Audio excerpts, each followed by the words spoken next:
ஓம் நம சிவாய நமக. தென்னாடுடைய சிவனே போற்றி, எந்நாட்டவர்க்கும் இறைவா போற்றி. நம்ம வீடுகளில் மரம் கொடி செடிகளில் நம்ம வளர்ப்போம். அவ்வாறு பார்த்தீங்கன்னா இந்த ஒரு மரச்செடி கொடிகளை வளர்க்கும் பொழுது நமக்கு ஆன்மீக ரீதியாகவும் சரி, செல்வ செழிப்பான ஒரு வாழ்க்கையானது நமக்கு உண்டாகும் அப்படிங்கிறது தான். அந்த செடி கொடிகளை நம்ம பார்க்கும் பொழுதே பார்த்தீங்கன்னா நம்ம மனதிற்கு ஒரு விதமான அமைதி கிடைக்கும் அப்படிங்கிறது. அதாவது நம்ம எந்த ஒரு மன உளைச்சலில் இருந்தாலுமே நம்ம வீட்டில் வளர்க்கக்கூடிய இந்த செடி கொடிகள் மரங்கள் பக்கத்தில் நம்ம போய் நிற்கும் பொழுதே நம்ம மனதிற்கு ஒரு விதமான சாந்தமானது ஏற்படும் அப்படிங்கிறது தான். ஏன்னா அந்த பசுமையான நிறத்தை நம்ம பார்க்கும் பொழுதும் அந்த சுத்தமான ஆக்சிஜனை நம்ம சுவாசிக்கும் பொழுது பார்த்திங்கன்னா நம்ம மனதிற்கு தேவையான அந்த அமைதி கிடைக்கும். நம்ம எந்த ஒரு டென்ஷனில் இருந்தாலும் சரி, இல்லை ஒரு சண்டை போட்டு அதில் மன துக்கத்தில் இருந்தாலும் சரி, இவ்வாறு ஒரு ரிலாக்ஸ் பண்ணோம்னா வெளியே வந்து நம்ம இவ்வாறான செடி கொடிகளிடம் சற்று நேரம் பார்த்திங்கன்னா நம்ம அமர்ந்து கொண்டு இல்லை அந்த இடத்துல நின்றுட்டு போகும்பொழுது பார்த்திங்கன்னா ஒரு விதமான அமைதி நமக்குள்ளே உண்டாகும் அப்படிங்கிறதான். நம்ம இந்த செடிகளை வளர்க்குறோம் அப்படிங்கிறதே பார்த்திங்கன்னா நம்மளுடைய வாழ்க்கை முறையை இதுவே தீர்மானிக்கும். அந்த செடியை நம்ம எப்படி முறைப்படி வளர்க்குறோமோ அதே போல் பார்த்திங்கன்னா நம்மளுடைய வாழ்க்கை முறையும் வளர்ந்து கொண்டே வரும் அப்படிங்கிறதான். ஏன்னா இதெல்லாம் பார்த்திங்கன்னா ஆன்மீக ரீதியாக அந்த இறைவனோட அருள் பெற்ற செடிகளாகவே கருதப்படுகிறது. அது என்னென்ன அப்படிங்கிறத நம்ம பார்க்கலாம். நம்மளுடைய சேனலுக்கும் முதன்முறையாக வர்றவங்க சப்ஸ்கிரைப் பண்ணி வச்சுக்கோங்க. மறக்காமல் உங்களுடைய நண்பர்களுக்கும் இந்த பதிவானதை பகிர்ந்து கொள்ளுங்கள். அதே போல் பார்த்திங்கன்னா இன்னொரு ஒரு நல்ல விஷயம் பார்த்திங்கன்னா, நாம் வளர்க்கின்ற அந்த செடி கொடிகளாக இருக்கட்டும், இல்லை அந்த பழங்கள் நிறைந்த மரங்களாக இருக்கட்டும், அது நமக்கு மட்டுமே நன்மையை தரக்கூடியது கிடையாது. பல பறவைகள் விலங்குகளுக்குமே அந்த செடியின் மூலமாக பல பலன்கள் கிடைக்கக்கூடியதாக இருக்கும். எனவே நம்முடைய வீட்டு தோட்டங்களில் விதைகளை நட்டு விருட்சங்களை நம்ம வளர்க்க வேண்டும். அதுவும் நாம் வளர்க்கும் செடிகள் நன்மை தரக்கூடியதாக இருக்க வேண்டும். நாம் வளர்க்கின்ற இந்த செடி மூலமாக பார்த்திங்கன்னா அந்த மரங்கள் மூலமாக பலவிதமான உயிரினங்களும் பயனடைகின்றது. இதன் மூலியமாக பார்த்திங்கன்னா நமக்கு பலவாறான நன்மைகள் கிடைத்து கொண்டே தான் இருக்கும். அதனால் மரங்களை கட்டாயம் மரங்கள் செடி கொடிகளை முடிந்த அளவுக்கு நம்மிடத்திலும் சரி மற்ற இடங்கள்லேயுமே வளர்ப்பதற்கு நம்ம முயற்சி செய்யணும். இது ஒரு நல்ல ஒரு செயல். முதலாவதாக இருக்கிற செடி பார்த்திங்கன்னா துளசி செடி தான். இது ரொம்பவும் ஒரு விசேஷமான மருத்துவ குணம் மிக்க ஆன்மீக ரீதியாக பார்த்திங்கன்னா நிறைய பலன் தரக்கூடிய ஒரு செடியாகவே இருக்கின்றது. நம்ம துளசி செடி என்று பார்த்திங்கன்னா மாடம் வளர்த்து வீட்டிற்கு முன்பாக துளசி செடியை வளர்ப்பது மிகவும் அதிர்ஷ்டகரமான பலன்களை நமக்கு கொடுக்கக்கூடியதாக இருக்கும். ஏன்னா துளசி செடி பார்த்திங்கன்னா பெருமாளுக்கு உகந்தது. அதிக அளவில் ஆக்சிஜனையும் உற்பத்தி செய்யப்படுவதனால உடல் நலத்திற்கும் நமக்கு தேவையான சுத்தமான காற்றுமே நமக்கு கிடைக்கின்றது. தினமுமே பார்த்திங்கன்னா பெண்கள் பூஜை செய்யும் பொழுது வாரத்தில் ஒரு முறையும் சரி, இல்லை தினமுமே பூஜை செய்தாலுமே அந்த துளசி இலையை அந்த துளசி மாடத்தை சுற்றி வந்து விஷ்ணு பகவானை மனதார நினைத்து கொண்டு நம்ம அந்த துளசி செடியை தினமுமே தொட்டு வணங்கி விட்டு செல்வது இன்னும் சிறப்பாக இருக்கும்.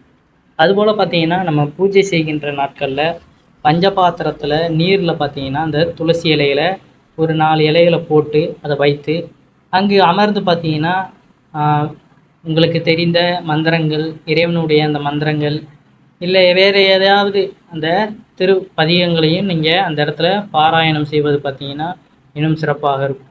அதற்கப்புறம் அந்த நீரை வீட்டில் உள்ள அனைவருமே அருந்தி கொள்வது இன்னும் உடலுக்கு நல்ல ஒரு ஆரோக்கியத்தை கொடுக்கக்கூடியதாக இருக்கும்.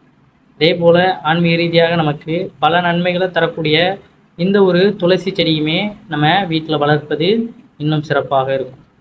அதற்கப்புறம் பார்த்திங்கன்னா லக்ஷ்மி கடாசம் மிகுதியாக இருக்கின்ற மருதாணி செடி. மருதாணி செடியை நம்ம வீட்டில் வளர்த்து அதை நம்ம கைகளில் பூசிக்கொள்வது இன்னும் சிறப்பாக இருக்கக்கூடியதாக இருக்கும்.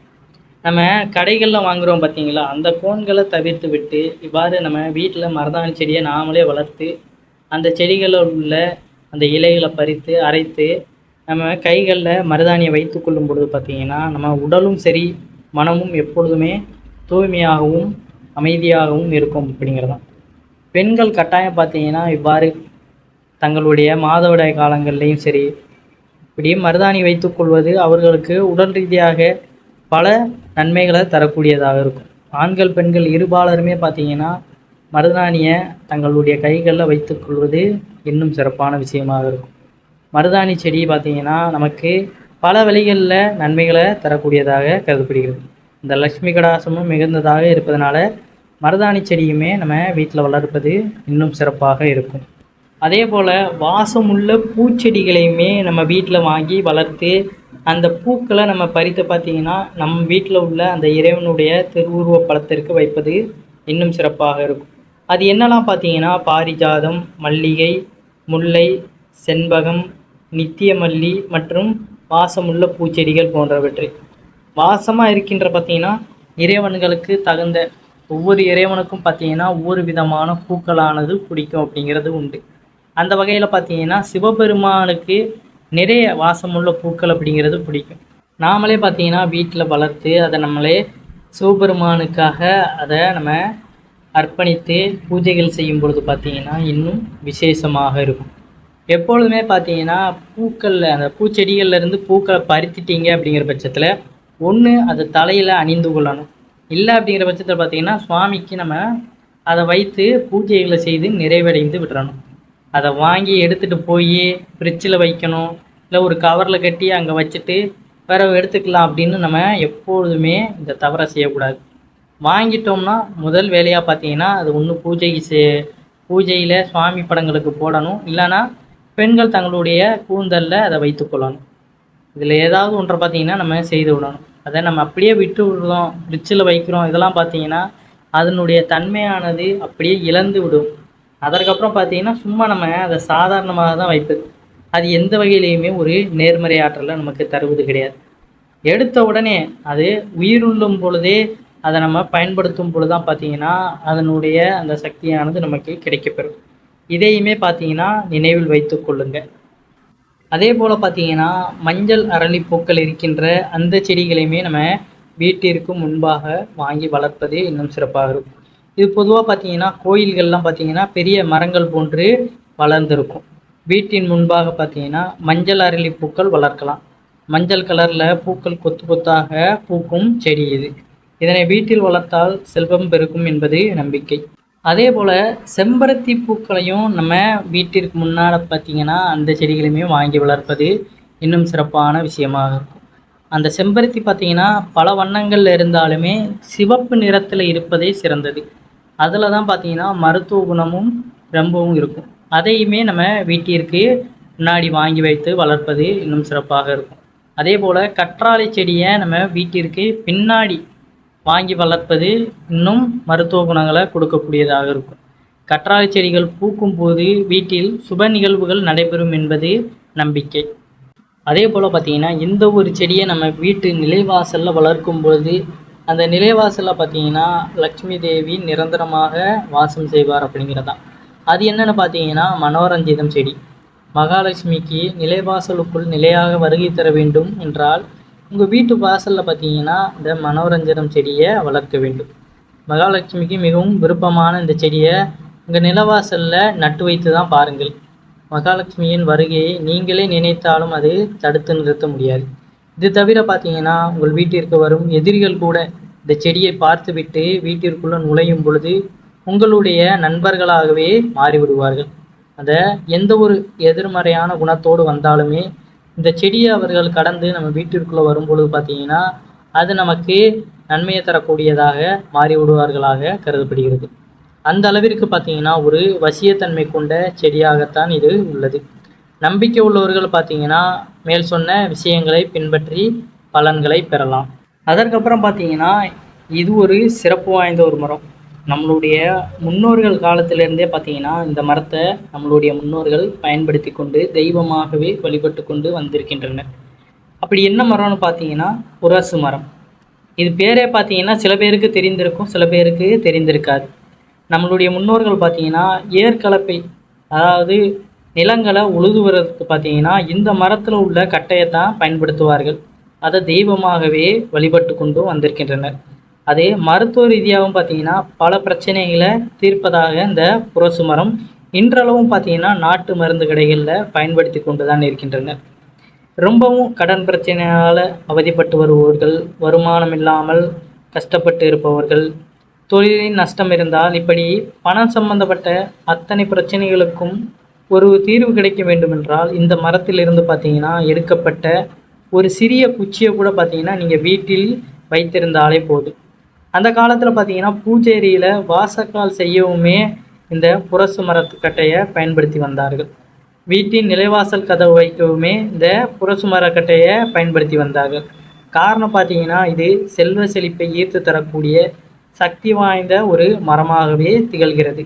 நீங்கள் என்ன பண்ணணும்னு பார்த்தீங்கன்னா, இந்த புரசு மரத்தில் உள்ள ஒரு சிறிய ஒரு குச்சியை எடுத்துகிட்டு வந்து வீட்டில் அதை நல்லா கழுவி மஞ்சள் தண்ணியில் பார்த்தீங்கன்னா ஃபஸ்ட்டு நல்லா கழுவிட்டு அதுக்கப்புறம் மஞ்சள் தண்ணியில் நல்லா ஊற வச்சு அதற்கப்புறம் அதற்கு சந்தனம் குங்குமம் பொட்டு வச்சு பார்த்தீங்கன்னா தினமுமே வழிபட்டு வருவது இன்னும் சிறப்பாக இருக்கும்.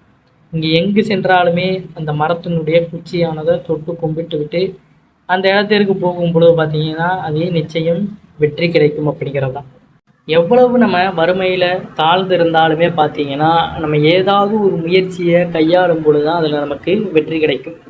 இப்படி பல செடிகளை கொடிகளை நம்ம வளர்க்க நாமளே கஷ்டத்தில் இருக்கோம். இதை போய் நம்ம எங்கே வாங்கி வளர்க்க, இதெல்லாம் நடக்கிற காரியமா?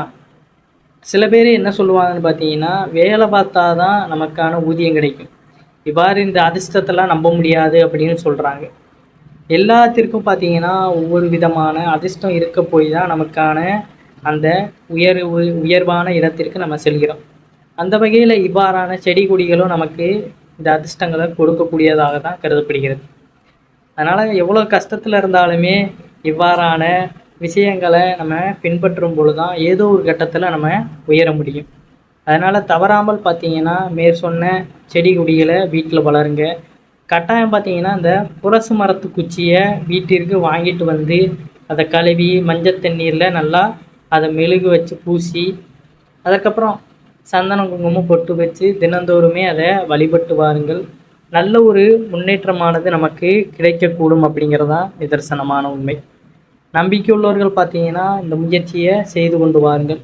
அதற்கப்புறம் பார்த்தீங்கன்னா உங்களுக்கே தெரியும் படிப்படியாக நம்ம வாழ்க்கையில் ஒரு முன்னேற்றம் கிடைக்கிது அப்படிங்கிறது. கடன் பிரச்சனையில் நிறைய சோர்ந்து போய் கீழே ரொம்ப தாழ்ந்து இருக்கோம் அப்படின்னு கவலையே நம்ம இருக்கக்கூடாது. ஏதோ ஒரு கட்டத்தில் நம்ம முயற்சி செய்யும் பொழுது தான் நம்ம முன்னேறி கொண்டு போக முடியும். அந்த வகையில் இதுவுமே பார்த்தீங்கன்னா ஒரு வகையான நம்மளுடைய முயற்சியின் பாத்திரம்தான். அதனால் நம்பிக்கை உள்ளவர்கள் கட்டாயம் இதை செய்து பாருங்கள், நல்லதே நடக்கும் அப்படிங்கிறதான் நிதர்சனமான உண்மை. இந்த பதிவு பிடிச்சிருந்ததுன்னா உங்களுடைய நண்பர்களுக்கும் இந்த பதிவானதை பகிர்ந்து கொள்ளுங்கள். அனைவரும் என்றும் இறையருள் பெற்று நலமுடன் வாழ வேண்டும். நன்றி, வணக்கம். ஓம் நம சிவாய நமக.